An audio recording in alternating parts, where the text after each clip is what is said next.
The Trump administration says immigration crackdowns target the worst of the worst. But what do the numbers say? Rhetoric versus reality today on the Texas Standard.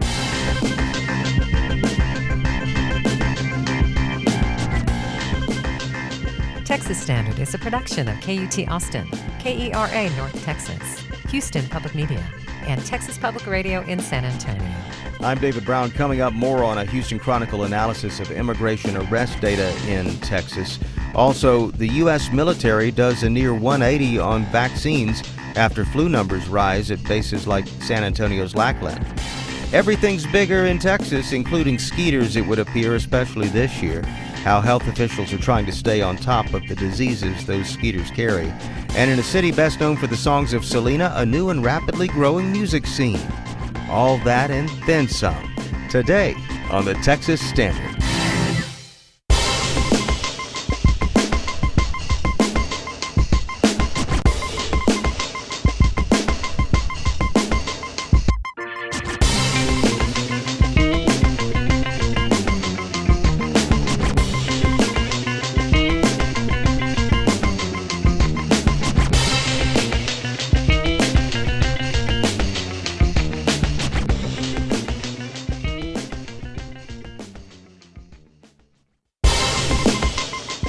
No matter where you are, it's Texas Standard Time on this first day of the second month of summer. 3 more days till the nation's 250th birthday, and 1 day since a Supreme Court decision that settled a question looming over the country since President Trump's executive order to eliminate birthright citizenship in the U.S. The High Court ruling 6-3 yesterday that the order was unconstitutional, the court upholding birthright citizenship.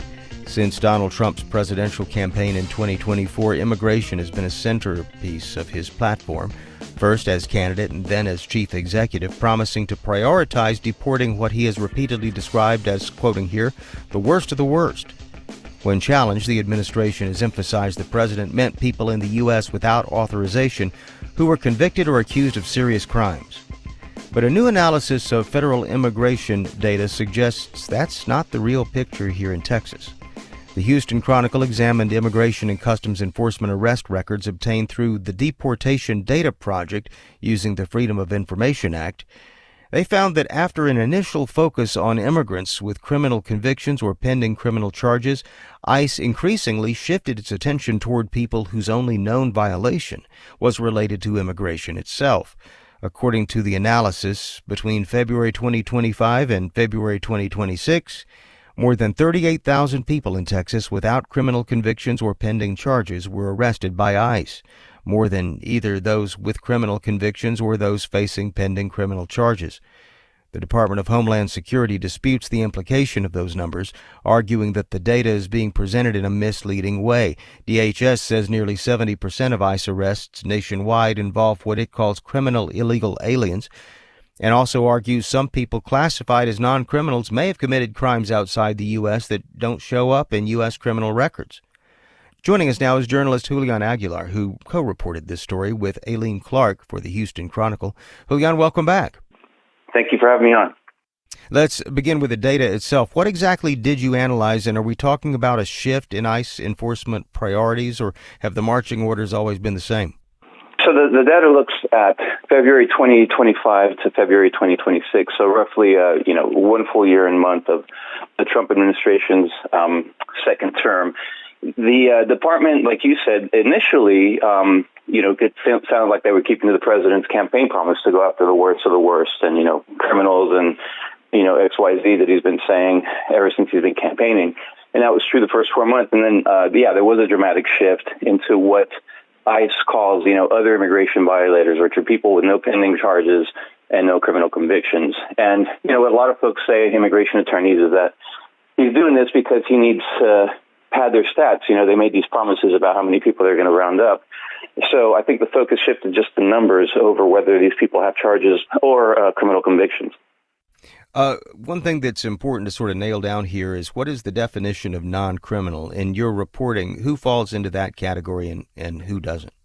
That's a good question. And according to ICE, from their website and the way they define things, other immigration violators are individuals without any known criminal convictions or pending charges in ICE's system at the time of their enforcement action. So just probably overstaying a visa or entering without authorization. And these infractions are usually prosecuted in a civil enforcement matter instead of a criminal enforcement matter. And, if ICE does like to tout when it has a big roundup of criminal arrests, they send out press releases with mugshots. So, it seemed likely that they would provide proof of that. But instead, as you pointed out, they sort of quibble with the numbers and say that they're being cherry-picked. But this is data coming straight from the Department of Homeland Security. Yeah, you're using their own definitions in everything, it sounds like.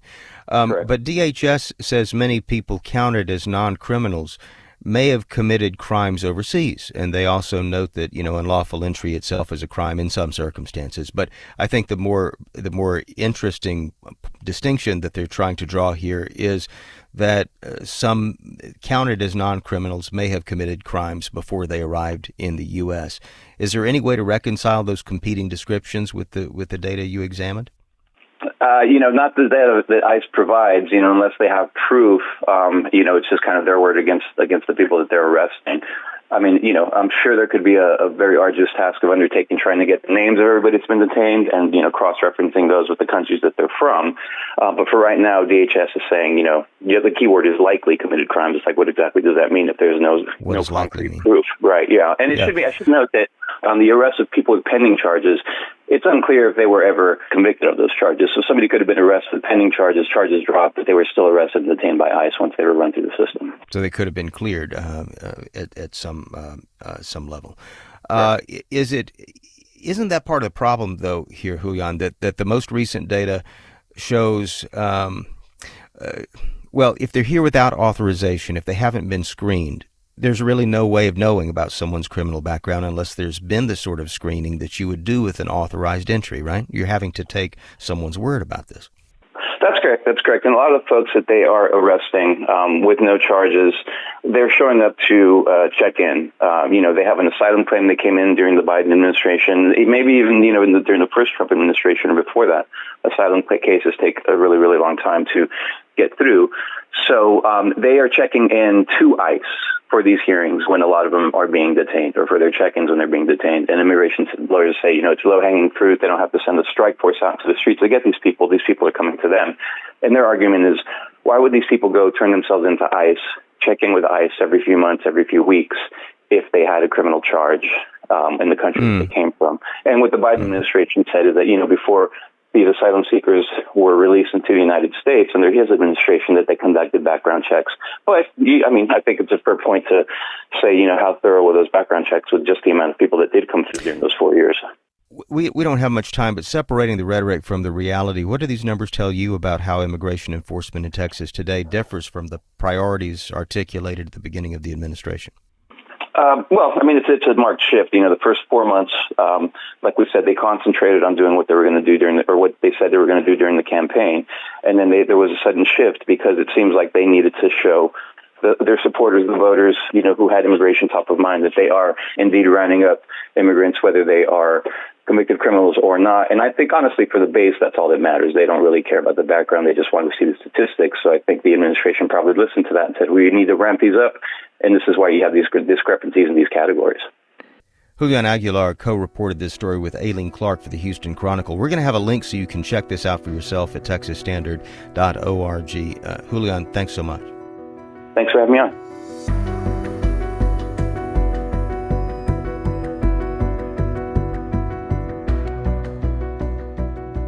A flu outbreak at Lackland Air Force Base in San Antonio has now affected 275 recruits, that according to Texas Congressman Joaquin Castro. The outbreak started weeks after the military stopped requiring troops to receive flu shots, citing medical autonomy and religious freedom. Well, now the armed services have partially reversed that decision as it's come under scrutiny from the medical community. For the American Homefront Project, Bonnie Petrie reports. In April, U.S. Secretary of Defense Pete Hegseth changed the Pentagon's policy on vaccines. We're seizing this moment to discard any absurd, overreaching mandates that only weaken our warfighting capabilities. Making flu shots voluntary for all troops. And that's why I'm proud to sign this new policy. And according to the chief of infectious diseases at UT Health Houston, Dr. Luis Ostrowski, creating a, quote, epidemiological time bomb. Military settings are prime for transmission. So when you have an introduction of a highly communicable disease, it's just going to spread like wildfire. And that's what happened. Hundreds of troops in boot camp at Lackland started getting sick with influenza. The Air Force also said one trainee died June 12th because of a medical emergency, but did not say whether it was flu-related. Secretary Hegseth said making the shots voluntary would pose no threat to the military's readiness. But Ostrowski says that's exactly what it did. He says young, healthy people like those in boot camp may be less likely to die from the flu, but they still get sick. So they're not combat ready in this day and time that we're, having several conflicts throughout the world. So it's very strategic to be recommending vaccines. San Antonio Mayor Gina Ortiz-Jones, a Democrat, previously served as Undersecretary for the Air Force. She says there is a direct link between Hegseth's decision to lift the vaccine mandate and this outbreak at her city's base. Regardless of whether you want to believe it, science is a thing, right? And it's really unfortunate that we're playing politics with people's public health and with things like vaccines. Once the Pentagon made the flu vaccine optional, only 40% of Lackland spring trainees chose to get it, according to the Associated Press. It quoted a source who asked to be anonymous because the information is not public. But Ostrowski doesn't blame the recruits. He says medical misinformation about vaccines is the real fuel for this outbreak. People are questioning whether they work or not. They're questioning about side effects or not. So in this background, we're asking young people that sometimes don't make the best decisions for themselves to make the decision about getting the vaccine or not. In mid-June, the military backed off part of the policy. All of the service branches were granted exceptions that allow them to, again, mandate vaccines for trainees. A Pentagon statement said the decision was based upon risk assessments and was designed to maximize operational readiness while safeguarding at-risk populations. Ostrowski says that's a good first step, but would like to see flu shot mandates restored for all active duty troops. The vaccination schedules that had been in place in the military are the result of decades of actual research and very deliberate thinking and creating guidelines, and it works. According to the AP, the Army and Navy have also asked the Pentagon for permission to make flu shots mandatory for troops deploying overseas, healthcare workers, and childcare workers. I'm Buddy Petrie, reporting. That story was produced by the American Homefront Project, a public media collaboration covering American military life and veterans. A Texan named Ross Perot once warned of what he called a giant sucking sound if officials went forward with something called NAFTA. Well, today is a red-letter day for what succeeded NAFTA, something called, you may have heard of it, a new USMCA. We'll tell you why as the Standard continues. Support for Texas Standard comes from Texas Monthly, producer of Where the River Took Us, a podcast about the July 4th floods from survivor Aaron Parsley's perspective, through the voices of his family and others, telling the story of grief, healing, and survival. Available on all podcast platforms.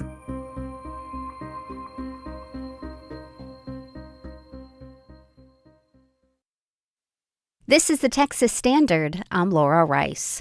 Food and agriculture organizations from the U.S., Canada, and Mexico are urging those three countries to renew a massive trade agreement, one that Texans are quite familiar with.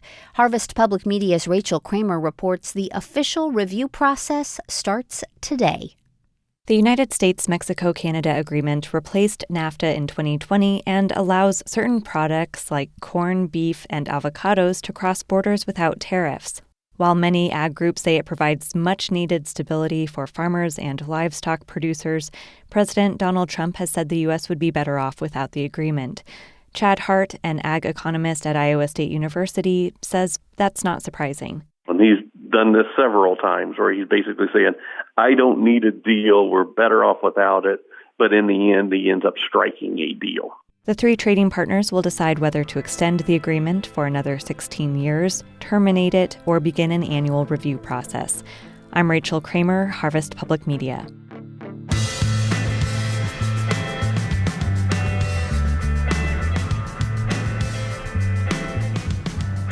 And you're listening to the Texas Standard. We are in the thick of mosquito season, and it may seem like more of those bloodsuckers are buzzing around this year. If that's something you've noticed, it may not be your imagination. Health officials say mosquito activity does appear to be higher than normal, at least so far this season. KUT's Alexandra Hart looks at how authorities in Central Texas are trying to keep an eye on mosquito populations and the diseases they carry. It's a warm, suffocatingly humid morning, and I'm wading through tall grass around a small creek not too far from the UT campus. Perfect conditions for mosquito trapping. Today is the day we set, so you're probably not going to get good audio. That's okay. I'm meeting up with Aaron Urbanek. He's Senior Environmental Health Officer with Austin Public Health. He and his team are here to set up a device to trap a particular species of mosquito, Culex mosquitoes, which are the primary carriers of West Nile here in Central Texas. So this style of trap, since they're take a blood meal and then go to lay eggs, is real specific to Culex mosquitoes. It's one of about 30 traps the team sets across the city each week. The way it works is a reservoir of stinky water attracts female mosquitoes that are ready to lay eggs. Then a small battery-powered fan sucks them up into a net. And so they're alive when we go to collect them after 24 hours. Pretty simple little rig. The mosquitoes then get sent to the Texas Department of State Health Services for lab testing. It's important for health officials to keep an eye on mosquito populations, not only because they're a nuisance, but because they can carry diseases. A human case of West Nile has already been confirmed this year in Harris County, and if it feels like mosquitoes are especially abundant right now, health officials I spoke with all agreed that, that appears to be the case. While they don't track exact numbers, Urbanek says they have been noticing more mosquitoes in their traps overall, and that's due to a mix of favorable weather conditions. First, mosquito populations got a head start this season thanks to a warm winter. And so some of the eggs that even might be sitting dormant in the ground, even those are viable. Then a cool, wet spring and summer so far is helping things along. Lots of rain means plenty of standing water for female mosquitoes to lay eggs in. And so we're right at that level where the temperature's great and the weather's great and all the reproductive stuff that's going on with mosquitoes is just right in the range for them. But more mosquitoes flying around doesn't automatically mean more disease. As far as virus activity, I would say we haven't seen anything too crazy yet. That's Bethany Bowling. She's with the Zoonotic Virology Laboratory at the Texas Department of State Health Services. This is where mosquito samples are sent to get tested for viruses. Only certain mosquitoes actually get tested, females because they're the ones that bite, and the lab is looking at just a handful of species. So in Texas, we have over 85 different species of mosquitoes, but there's only about 5 or 6 that are really important for virus transmission. So we focus on those species. We call those vector species. Bowling says the lab is testing for 3 main diseases: West Nile, St. Louis encephalitis, and Eastern equine encephalitis. West Nile is by far the most common, and while it can cause serious complications in rare cases, Bowling says only about 20% of people infected with West Nile actually develop symptoms. So there can be a lot of people who get bit with a mosquito and actually get infected with West Nile virus, but they will be asymptomatic. When a mosquito does test positive, Bowling says DSHS notifies the local agency with information about the date and location of the trap that had the infected sample. And then it's up to the submitter or the submitting agency what they do with that information. Some will go spray, some sort of adulticiding response. Some don't have that capability. While adulticiding, that is spraying to kill active adult mosquitoes, is one tool in Austin Public Health's arsenal, it's typically used as a last resort due to health and environmental considerations. Aaron Urbanek with APH says prevention is the first line of defense. The biggest one we do in these normal times would be just outreach, talking to people about different ways to prevent mosquitoes. After that, we do larvicide in city-owned right-of-ways. And then if we meet certain thresholds, then we would look at possibly even adulticiding in a given area. But we haven't reached those levels in a long time. He says the number one thing people can do to control mosquitoes is dump standing water around their homes after it rains. That prevents opportunities for the insects to breed. A lot of times people want to point to a creek and say that that's where some of the mosquitoes are coming from. But a lot of times they're just homegrown mosquitoes right in someone's backyard. Speaking of creeks, I'm meeting back up with Urbanek to check the creekside mosquito traps he set the day before. That sound is him collecting the insects with a tiny vacuum-like device before putting them in a jar to take to the lab. Probably today in this trap, there's probably about 30 to 50. Is this about what you would expect to see in a trap? Is this kind of average? It's a little bit on the low side of what we would normally see this time of year. This actually surprises me. Urbanek says it's probably because a recent heavy rain means more flowing water in the creek, which is not conducive to mosquito breeding. But once it dries out a little bit, probably in about a week or so, we'll start seeing some of those, stagnant pockets of water, to where we'll start seeing a lot more mosquitoes showing up. Also, as we move further into the summer heat, mosquitoes spend less time out and about during the daytime. And a lot more of what they're doing during the day is just trying to find locations to stay cool. Mosquitoes, they're just like us. I'm Alexandra Hart in Austin. Governor Greg Abbott appears to be taking a stronger stance on regulating data centers. He interrupted his own announcement at a campaign stop outside of Tyler focused on cutting property taxes to say this. We must prohibit them from building AI data centers in rural Texas neighborhoods, and we must eliminate the tax break they are getting that must be responsible for funding their own projects here in Texas. Last month, Abbott sent a letter to state energy regulators telling them to ensure the cost of data center infrastructure is not passed on to Texas electricity customers. We'll be following up on Abbott's latest announcement here on The Standard, and you can always find the newest reporting at texasstandard.org. Support for Texas Standard comes from Good Spread, an Austin-based mineral sunscreen brand seeking to make clean, reef-safe SPF for every body under the sun. Now at H-E-B stores across Texas. More at goodspreadsuncare.com. Hey, what's cooking? Make sure to join us as we check in with Texas's top taco journalists to hear about the latest innovation stories and the people behind many a Texan's favorite go-to. It's Mondo Rayo with the Tacos of Texas. Next Thursday on the Texas Standard. Support for Tacos of Texas comes from H-E-B.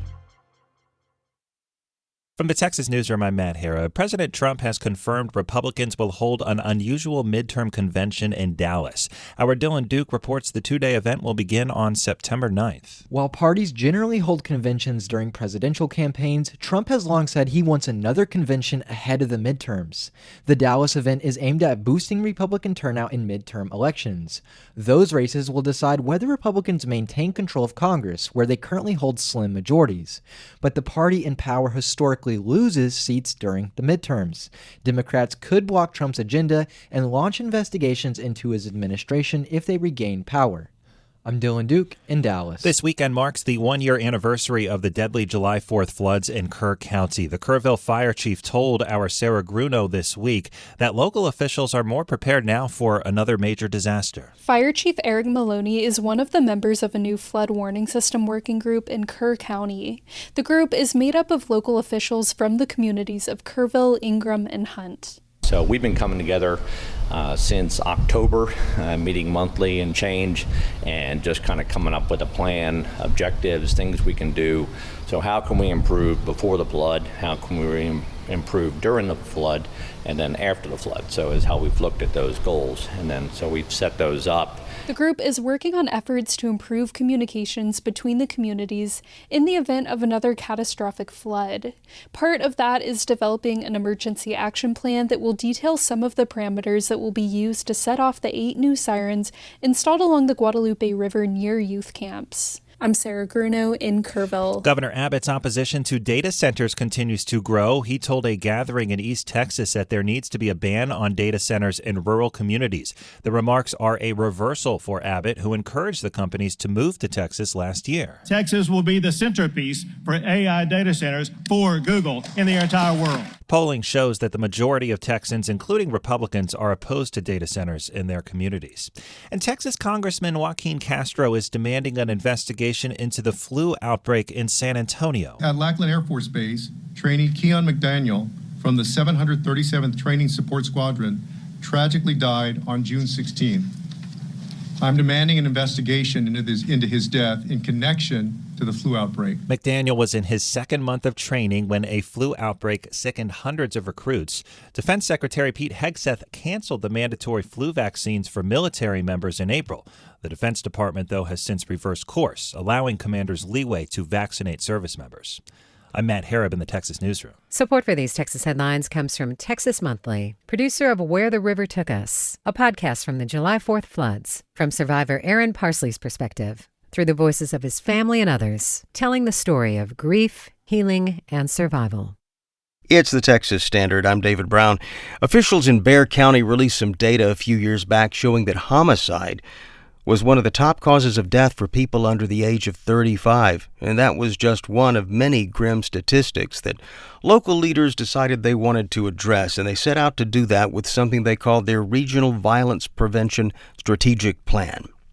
Well, that was implemented back in 2024, and so far most people consider it to be a success, but there's a tight budget year looming for the city of San Antonio, and members of city council are hoping they can keep what appear to be positive outcomes here without breaking the bank.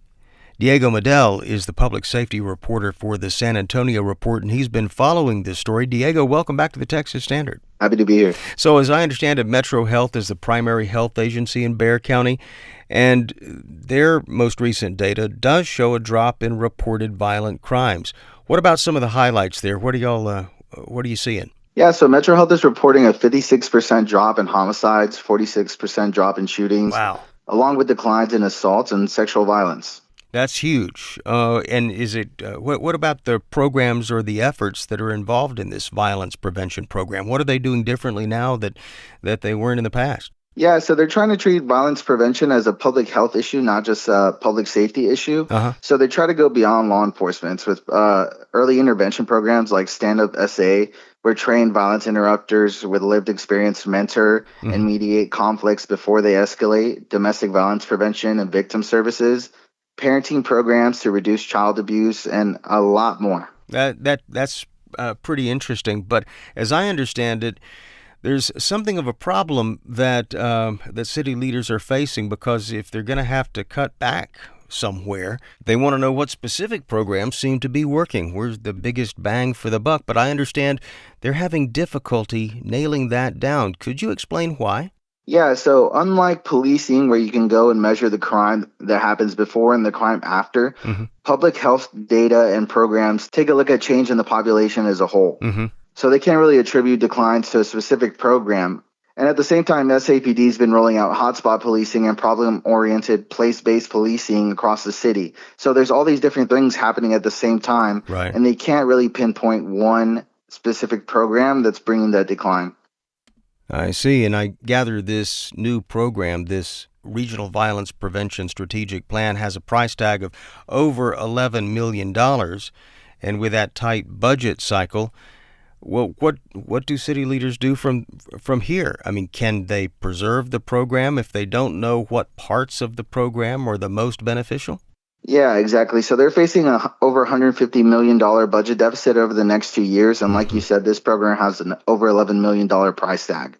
Some council members argued they need that data to be able to make informed decisions, while some council members argued that we need to take a more holistic approach and think about the crimes that could have been prevented by these programs that may not show up in traditional public safety data. Time is of the essence here, because I understand San Antonio has to finalize its budget this fall.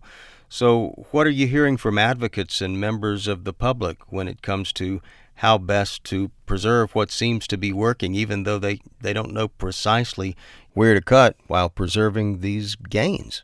Yeah, so nobody's really disagreeing about whether violence prevention matters. The disagreement is just about how to measure success. And with cuts to public health funding at the federal level, Metro Health has said that they're not able to hire a statistician who can produce that data that the council needs to be able to make an informed decision. Councilmember Mark White argued that in the difficult budget decisions that are coming, the city needs better data to identify which programs provide the greatest return for taxpayers.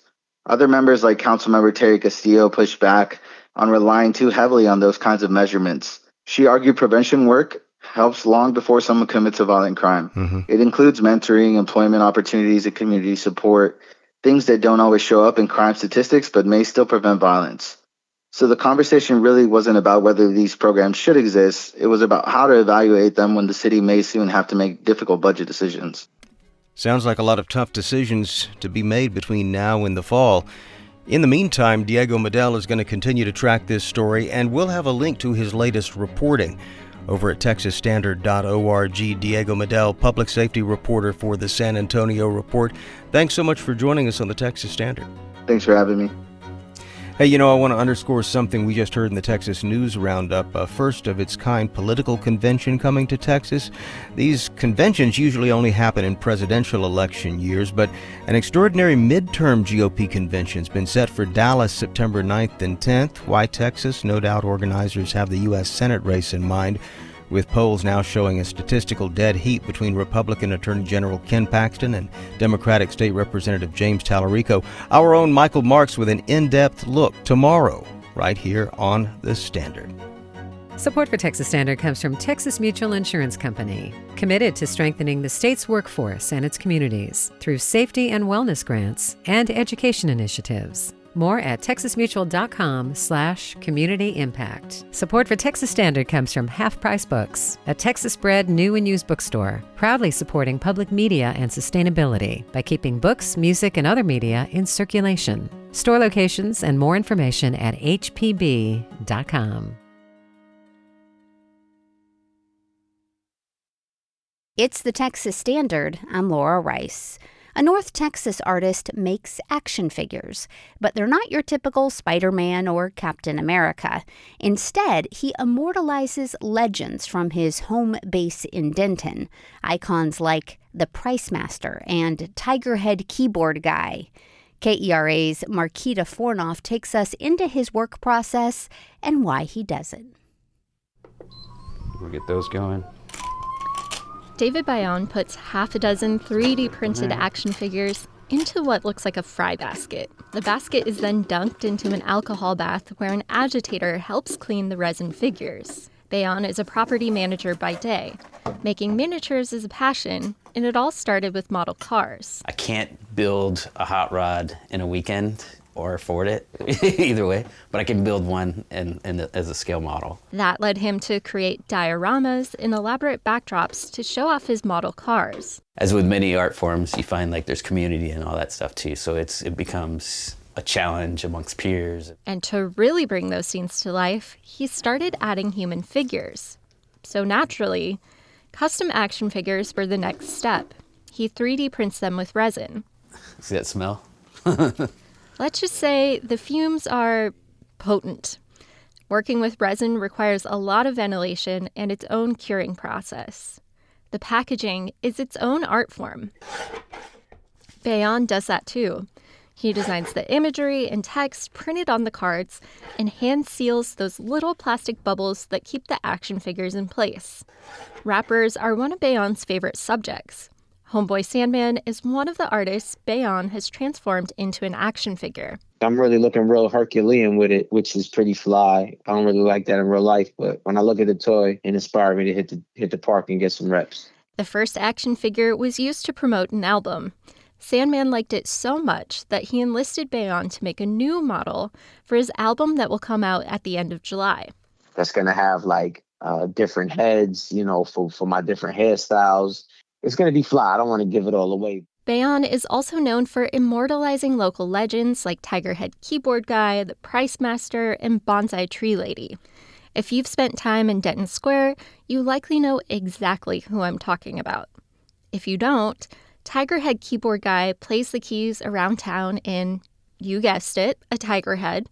And Bonsai Tree Lady is one of our local celebrities. She sets up a stand outside random places where she has a full setup of bonsais that she sells. She's got her minivan, big banner on it, says bonsais. And she's super sweet. Everybody's bought a bonsai from her. The action figures were a hit at Denton Palooza, a festival that celebrated all things Denton. We had a big crowd come over and buy them all up. Sold out pretty quick. Some of the figures are an if you know type thing. But a lot of people bond over recognizing and sharing the lore. It's really fun to see, when a group of people walk up and one will be excited to tell the rest of the group. So it's just fun in that aspect alone. The local figures typically sell for around $20. Bayon knows he has a targeted niche market, and he wants to make them accessible. I've been fortunate enough people share my passion, they also love them. Between their admiration and asking for them, and, I have fun making them, so why not? Everything Bayon makes is something he wants for his own collection anyway. So he'll keep tinkering away, making new figures in his home studio as inspiration and requests roll in. I'm Marquita Fornoff in Denton.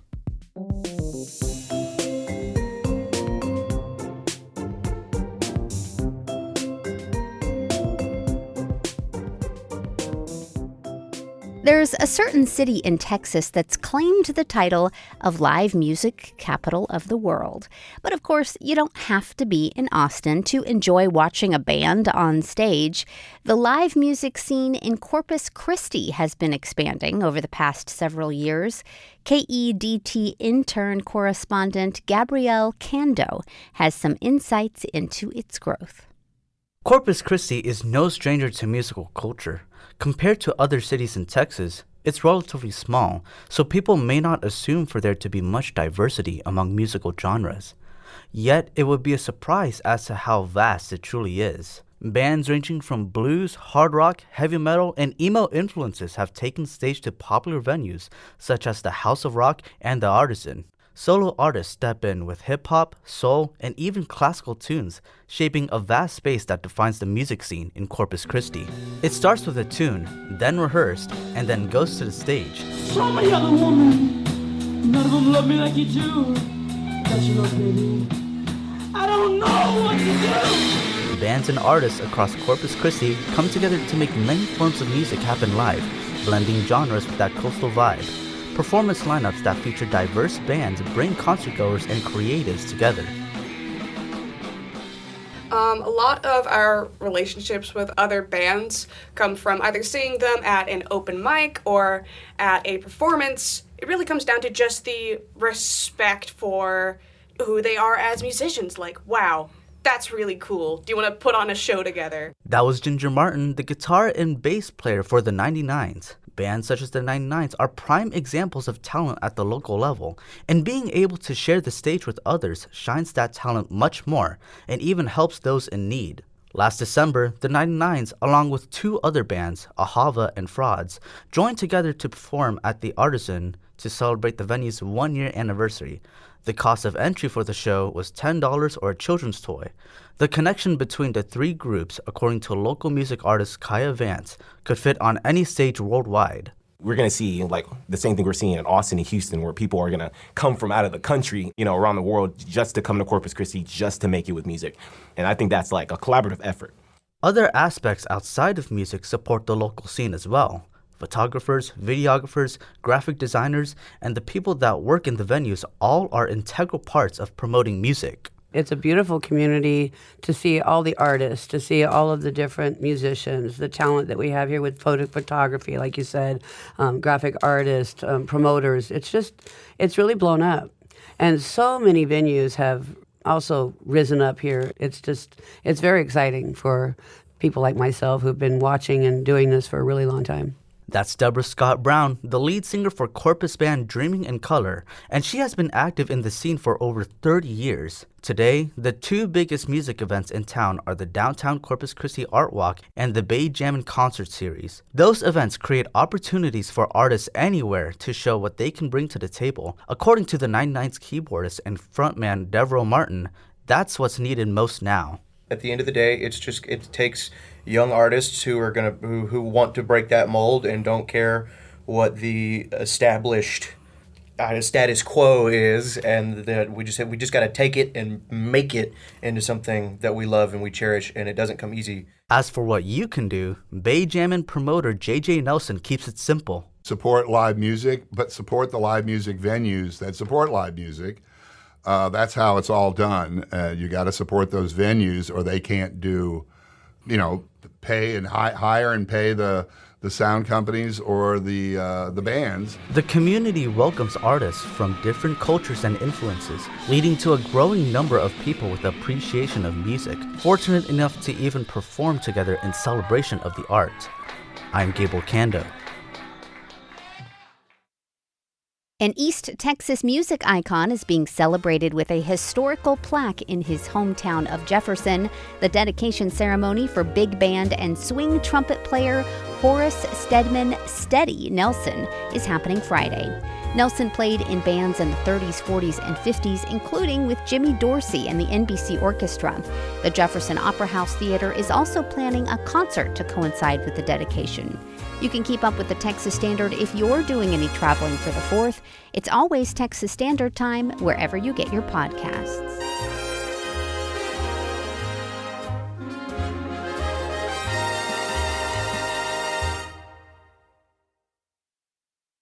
It's the Texas Standard. I'm David Brown. Public officials aren't the only people whose interests come under public scrutiny. Sometimes it's their spouses, too. David Parker has spent more than 2 decades as a registered Texas lobbyist. He's also married to Fort Worth Mayor Mattie Parker. That relationship is drawing attention after a Texas Ethics Commission filing listed him as representing the Data Center Coalition, a trade group that advocates for expanding data centers. This filing has surfaced just as Fort Worth is debating how and where data centers should grow. Some residents are now asking whether the mayor should step aside from votes involving the industry. Here to help us understand what's happened and what it does or doesn't mean is Cecilia Lenzen, who's with the Fort Worth Report. Cecilia, welcome to the Texas Standard. Thank you so much for having me, David. Most people probably haven't heard of the Data Center Coalition. What is it and what role does it play? Yeah, so the Data Center Coalition is based in Virginia, which is a big area for the data center market. For sure. And it lobbies for data centers across the country. David Parker has said that the coalition doesn't do business with Fort Worth. And from what we have seen online, and it doesn't appear to be operating or seeking to develop any data centers in Fort Worth. So what about the filing itself? What exactly did it show about David Parker's work with the coalition? Public filings with the Texas Ethics Commission listed David Parker as a lobbyist for the Data Center Coalition. Local activists and critics of data centers have suggested that that poses a conflict of interest for the mayor, who is his wife. Just to be clear, is there any allegation that either David Parker or Mayor Mattie Parker violated any law or ethics rule, or is this primarily a question about appearances and public confidence in the process? It seems very clear that the mayor has not violated any ethics laws or is legally required to recuse herself from any data center discussions or votes. What we're hearing from ethics experts, though, is that in the interest of transparency and maintaining public trust during the just the conflict of how controversial data centers are right now, experts are advising that the mayor abstain from votes related to data centers. So these experts are saying that's what the mayor should do. What about critics? What are in the city of Fort Worth? Are they asking the mayor to do something specifically? We're hearing from local activists and those who have been kind of on the front lines against data centers in Fort Worth. They're asking that the mayor recuse herself. Recusing herself would mean really that she's stepping away from all discussions and internal just deliberations regarding data centers. Whereas if she just abstained from a vote, she would still be part of those discussions and still be, discussing these things with the council members, but she wouldn't participate in the vote. So say more about how the Parkers have responded. Are they talking about the substance of the criticism, the appearances, or what exactly? Yeah, so both David Parker and Mayor Parker have been very adamant that David Parker has not received a single penny of compensation directly or indirectly from the Data Center Coalition. David Parker went so far as to say he's never even met with a Data Center Coalition employee or conducted any meetings on their behalf or held any conversations about this coalition. And so he's saying there's a very strict separation. Well, I think some listeners may be asking themselves, well, how are these situations usually handled? Texas law does require city government officials to abstain from city decisions that would benefit them economically more than the general public, or that would substantially benefit their entity or their property. And then the city charter on top of that also prohibits council members from voting on matters that involve their own financial interests. But since it's a little bit unclear here whether or not David Parker is making substantial money from the Data Center Coalition being a client at his firm, it appears that the mayor is not in violation of any laws or ethics codes. Cecilia Lenzen is a local government accountability reporter for the Fort Worth Reporter. We're going to link to her reporting at texasstandard.org. Cecilia, thanks so much for taking time to talk with us on The Standard. We appreciate it. Thank you so much. And you are listening to the Texas Standard.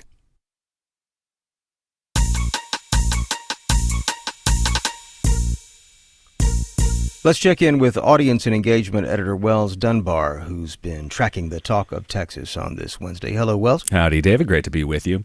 As we approach the 250th anniversary of the nation's founding, we've been asking a pretty simple question with a lot of room for interpretation. What does the United States mean to you in 2026? It's one of those questions that can mean something different depending on your age, your background, your politics, or even just what kind of week you've had.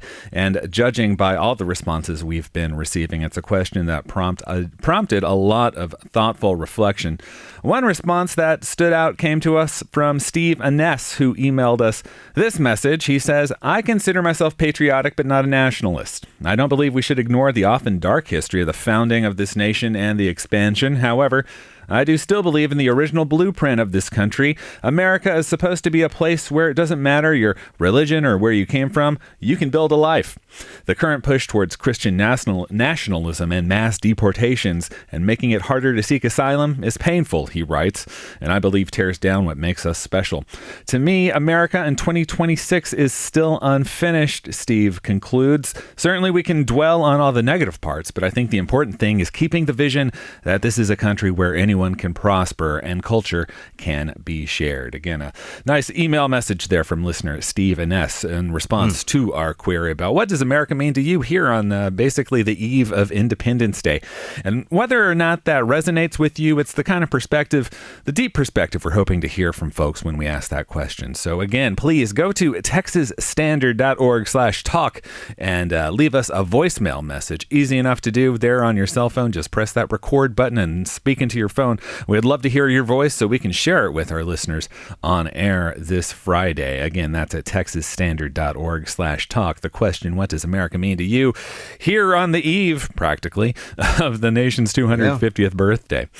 So yeah, lots of runway, lots of room to talk on that one. And I guess I'm sorry, David. Wax eloquent. I was just going to say, this is a great opportunity to think about meaning of something pretty important. Definitely so. Definitely so. And that's not the only sort of feedback we're looking for. We've also got, on a slightly different note, a different project at texasstandard.org/Texas250. We've talked about this one. Our sister station, KUTX in Austin, they're running down 250 of the greatest Texas songs, and we got to hear your picks. So we want to hear your top 5, quite honestly. Or if you just got one, share that with us as well. But go to texasstandard.org/Texas250. They're making the ultimate summer playlist to debut over 4th of July weekend. That's audience and engagement editor Wells Dunbar monitoring the talk of Texas. We're out of time for the big broadcast, but you can keep up with the news 24/7. You know where, all together now, texasstandard.org. We'll be back here tomorrow. Support for Texas Standard comes from UT San Antonio, a Carnegie Tier 1 public research institution, and designated as Texas's National Institute on Aging Alzheimer's Disease Research Center. More at utsa.edu. Philanthropic support for Texas Standard comes from Casey and Scott O'Hare, the Winkler Family Foundation, Lynn Dobson and Greg Woldridge, Adrian Killam, the George Huntington family, and St. David's Foundation. Additionally, Texas Mutual Insurance Company is a founding sponsor of Texas Standard.